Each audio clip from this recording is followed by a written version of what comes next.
లేదా మరి రిజర్వేషన్ ప్రక్రియ ఎలా ఉండబోతుంది అనేది ఇంకా క్లారిటీ రావాలి. ఎన్నికలైన తర్వాత చేస్తే లాభం లేదు కదా. లాభం లేదు. కాకపోతే కులగణన చేయకపోతే మాత్రం కొంత ప్రజల నుంచి, ముఖ్యంగా బీసీ వర్గాల నుంచి ఇబ్బందులు ఎదుర్కొంటారు. అంటే కులగణన అనేది తప్పనిసరిగా రాహుల్ గాంధీ గారి మాట.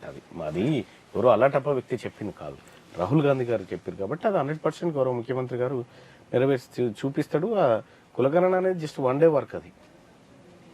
అదే అంటే వన్ డే వర్క్ కానీ దాన్ని ముందుకు తీసుకెళ్తలేరు. ఈవెన్ రాహుల్ గాంధీ కామారెడ్డి సభలో బహిరంగ ప్రకటించినప్పటికీ దానిపైన చిత్తశుద్ధి లేదనేది. దాని సమయం వచ్చినప్పుడు దాన్ని తీసుకొని పోతారు. దాని సమయం ఇప్పుడు తక్షణ అవసరాలు ఏమున్నాయో వాటి మీద ఎక్కువ ఫోకస్ చేస్తుంది గవర్నమెంట్ ఎప్పుడైనా.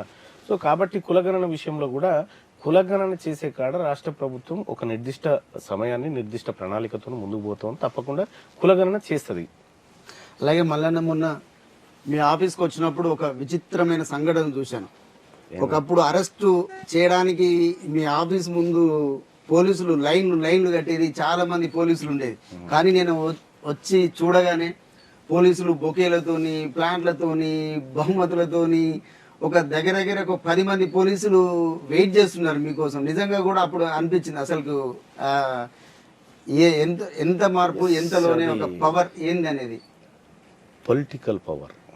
Political power is master key అని బాబాసాహెబ్ అంబేద్కర్తోనే చెప్పలే. రాజకీయ అధికారం అనేది అత్యున్నతమైన పవర్. దానికి రాజకీయం అనేటువంటి అధికారం అనేటువంటి ఖడ్గాము చాలా పదునైంది. దానికి అందరు గులాం చేయాల్సిందే. కాబట్టి పొలిటికల్ పవర్ అనేది నిన్ను పోలీసులను వరుసలో నిలబెడుతుంది, సెల్యూట్ కొట్టిస్తుంది, అన్నీ చేస్తుంది. సో పొలిటికల్ పవర్ చుట్టే ఈ వ్యవస్థలన్నీ ఉంటాయి.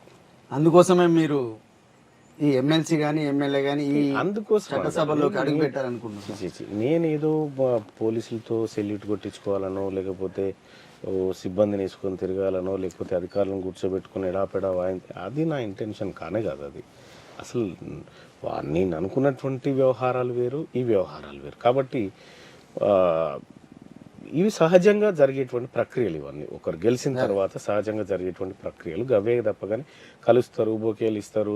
సో గతంలో ఇక మేము ఏం చేయలేకపోయినాం సార్, ఇవన్నీ ఉంటాయి. అవన్నీ నేను కూడా చూసుకొని నవ్వుకొని మనసులో సపడే కూకుంటా. సరే, ఏదేమైనప్పటికీ కూడా మీరు ఆ రోజు చూసినటువంటి వాతావరణం, అంతకుముందు ఉన్నటువంటి వాతావరణం క్వైట్ డిఫరెంట్గా అనిపిస్తుంది. చాలా టెన్షన్. ఇప్పుడు మేమే లైవ్ లో చూసినప్పుడు టెన్షన్ వాతావరణం, అరెస్ట్ చేస్తుడు, లోపల పోయిండు, వాడన్నాడు, ఇది అన్నాడు, ఇది అంటే ఏ క్షణాన ఏం జరుగుతుందో అంత టెన్షన్ వాతావరణం ఉండే.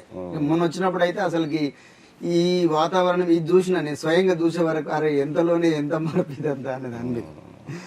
అలాగే అంటే ఈ పబ్లిక్ లో ఉన్న ఆరోపణలు కానీ ఇదంతా అంటే మీ వద్ద 100 కోట్లు ఉన్నాయనేది ఆరోపణలు. అంటే దీన్ని మీరు ఏ విధంగా చెప్పగలరు? కొద్దిగా అది విన్నప్పుడు చాలా విచిత్రంగా అనిపిస్తుంది.